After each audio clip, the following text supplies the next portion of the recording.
What's up, guys? It's Steve Cardenas, aka Rocky the Red Power Ranger, and you are watching Smart Tank Revolution. All right, now welcome back to the Smart Tank Revolution, where we always kick out at 2. I am your host, Mr. Donnie Wonderful, coming to you live from my office, and I had to plug this mic on. I had 24 hours, not even 24 hours, but I had over 12 hours to think about and ponder the breaking and big news. You guys see the thumbnail. What do you guys think of the belt? We're gonna get right into it. What do you guys think of that belt? You know, the more I think of it now, when I saw it at first glance, I said, this isn't bad. But now I don't like it. Now I don't like it. And I think I just don't like the WWE logo being that damn big. Like, let's be more subtle with it. I don't like it though. Ugh. For some reason, man. It's not like I hate it because, as my esteemed colleague, the Oracle, Mr. Joey Business, will tell you, I'm very hard. I'm a harsh critic. I'm very, very hard to please when it comes to these belts. But I find it more difficult to, no, not even difficult. It's just, I guess it's like watching a deteriorating family member that you love. I never had a problem with any of the belts in the 90s, the new generations, whatever we want to call it. The World Wrestling Federation Championship was beautiful. The Winged Eagle in both incarnations from 1988 to 1998. That's my favorite one. The day after WrestleMania 14, that was a great one. That was a beautiful belt as well.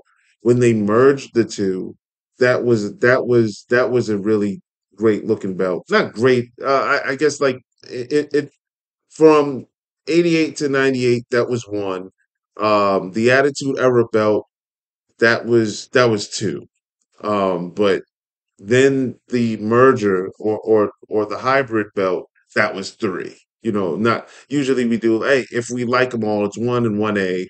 Um, and then like after that, the spinner belt was more of a trinket to me. I thought that was more of a specialty novelty item as well as like the smoking skull belt, like that, those are custom belts. But I just thought, you know we associated the spinner with, well, I associate the spinner with John Cena. That's like his custom belt to me, that they kept that around. But I don't like this belt anymore. I don't really, I'm not really a fan of this belt. And I think part of the reason why I don't like the belt anymore is because they are ripping Roman Reigns of his undisputed champion status. That I think is a huge detriment. I'm going to get back to that in a second. In the 90s, the tag belts are beautiful. The Intercontinental belt is a beautiful belt. The World Wrestling Federation belt is a lovely title. And I just think everything else goes, it's a decline from that, from there. Some of them leaps and bounds. Some of them took like a nosedive, a nose plunge. The Intercontinental belt now that Gunther has looks terrible to me. The tag team titles look terrible. And this is all on the WWE side. The women's belt and the Universal and the Raw slash SmackDown titles, they're bland and generic to me. The only belt that WWE has that I think is a sexy mother effer is that United States belt. Oh my goodness gracious! It is it's so seductive. It's so alluring. It's voluptuous. It's it's the woman we all want. That United States belt. Oh my God, man. Oh man, that's a sexy piece of gold right there. Um, yeah, and that's about it. On the AEW side, all their belts look great. The TNT belt was a work in progress, but their international title looks great. Their trios titles looks great. I love their tag championships. It seems that that's one monopoly that AEW and other federation and other promotions have over WWE now.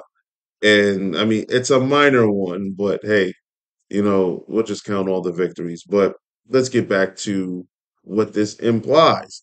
So, with the draft coming up, wherever Roman Reigns goes, that's where he's going to stay. And they're going to take a title off of him.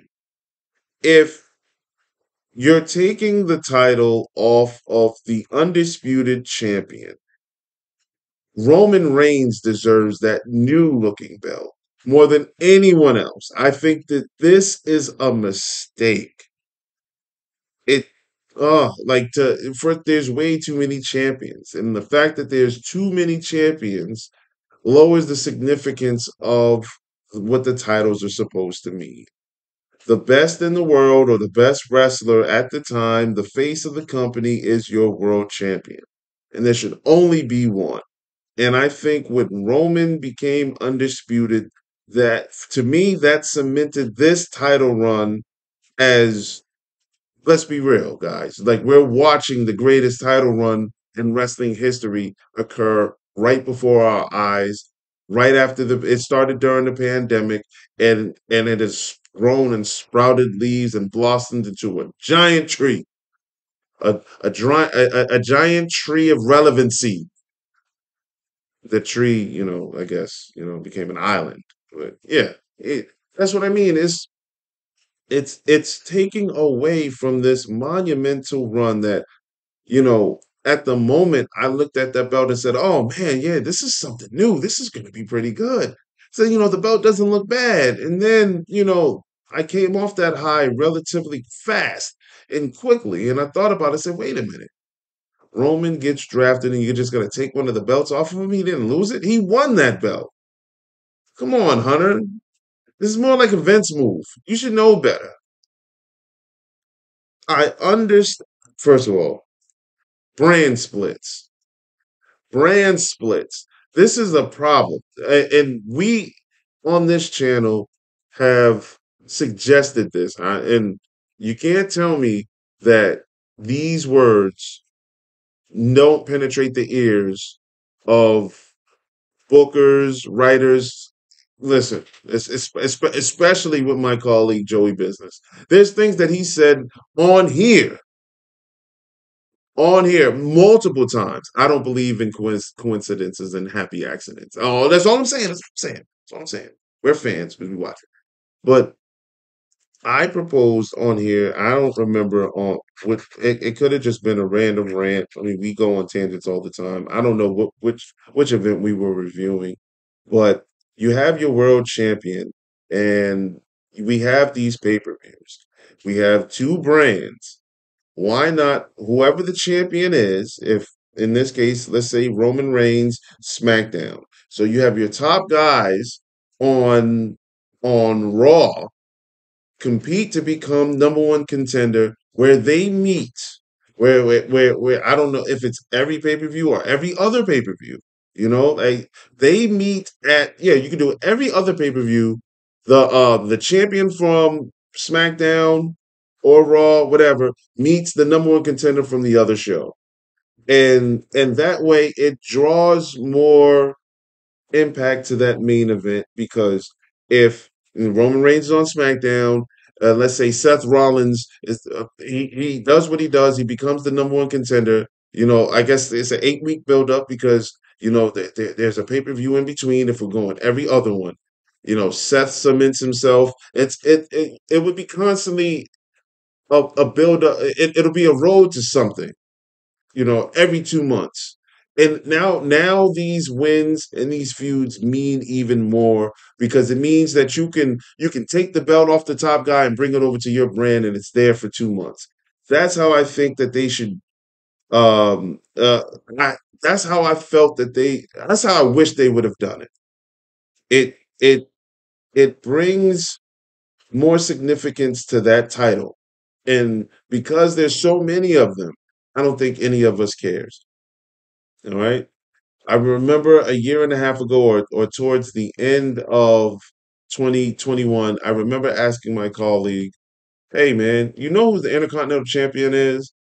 And I think he said Shinsuke Nakamura, and he had just lost it. And I said, you know what? That's right. And we both were wrong. I can't remember who was the champion, but like he had literally just lost it. It was perfect timing when I asked that question. But think about the Attitude Era. You knew who all your champions were. They meant something. Even the European and the light heavyweight championship. They meant something. But we knew who the champions were. Oh, wait a minute. Wait a minute. Um, the women's tag team titles look pretty decent. I forgot to mention that. I'm sorry, but the women tag team titles they look pretty decent. Shout out to Liv and Raquel. But yeah, man, I think this is really unfortunate, and I was enjoying the progression of booking. Now I feel like this is more of a regression. This is going back to what it was before, and I don't think that having two champions really worked. You got two top guys. When you're undisputed, that moniker right there, you're the undisputed champion. You know what I'm saying? Like you have the belts, but you also have the title of being undisputed. There's no question. And now you're gonna go back to having to share the throne.